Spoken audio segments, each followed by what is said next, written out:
does it feel to be going through Fight Week in London again? It's good. I mean, I like media. I mean, I think this is very important for people, and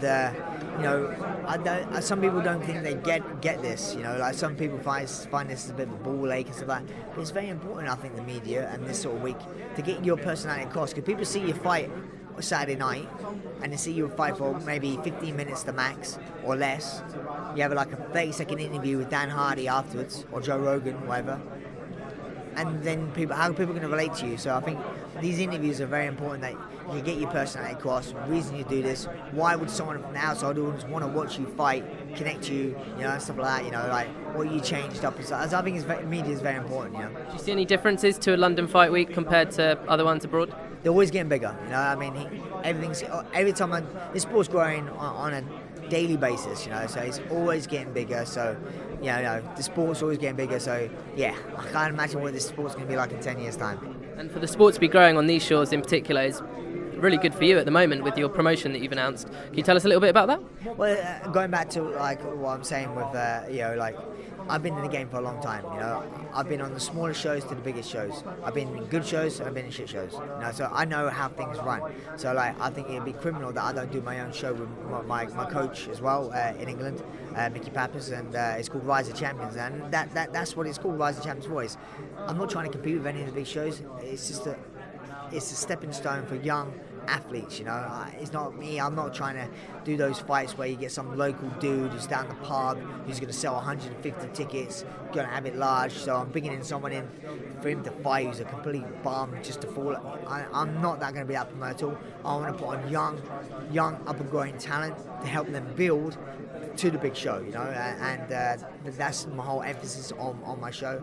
And also I've also opened like a little PR company as well, with a lady called Becky, because I think PR, marketing yourself, is very important in the sport. You got to see yourself as a brand, not just as I'm going to fight Saturday. And you ask me a question, yeah. No, you have to get your character across, and you have to get more comfortable with these sort of interviews. It's a massive part of the sport. You see someone like Conor McGregor, he's earned millions, not just for how good a fighter he is, it's how good he can promote. So it's very important to get the balance right. So that's why I've opened a Pioneer Sports Press as well, because I think it's good to help young athletes know how to market themselves very well and build a brand. Okay, and onto your fight itself. Quite an important fight for you, maybe. I mean, you're 37, you're winding down possibly, but lost three fights in a row, losing 4. We kind of know usually what happens in that situation. Are you feeling that pressure? 100%. Yeah, for me, even if, for me, I feel like I'm fighting for my job. I mean, the UFC even if I did lose Saturday, the UFC may love me still and want to keep me and that sort of stuff. But for me, as a fighter, I don't want to lose 4 in a row. I compete to win. I'm not here just to make up the numbers. If I played you in a game of chess, I'd want to beat you. I'm a very competitive person. So the losing, for me, it's just my manhood. I need to get back in the win column just for me. Otherwise, I'm going to probably go pick a fight on the street with some guy who can't defend himself. Yeah, just to give myself a bit of ego or something. So it's very important to me. Yeah. Do you look beyond Saturday night at all? Do you think the possibilities if you win, if you lose, or is it just focused on that fight itself? Of course. I mean, there's a lot of rides on this Saturday. I think if I win, I go through one door. If I lose, I go through another door. So for me, it's very important I stay going through the door, the right door. That I stay on this horse as long as I can. Okay, and you've given us your prediction for 196 main event, possibly co-main event, Holly Holm, Miesha Tate. What's your thoughts there?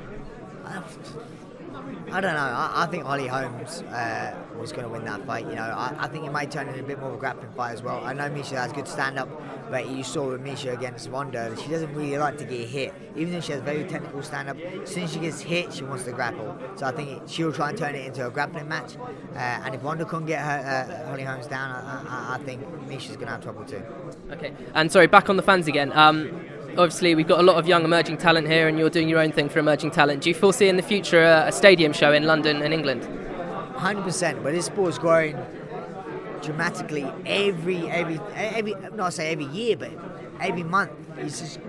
It's just catapulting, So 100%. This for me is, when I first started this sport, I always thought it's the number one combat sport in the world, but I didn't think it would surpass boxing in my career or my lifetime, He has done that already in my eyes. This is by far a bigger events than boxing, you know, on a regular basis as well, you know. So like, I know boxing has some big events here and there, once a year, twice, you know.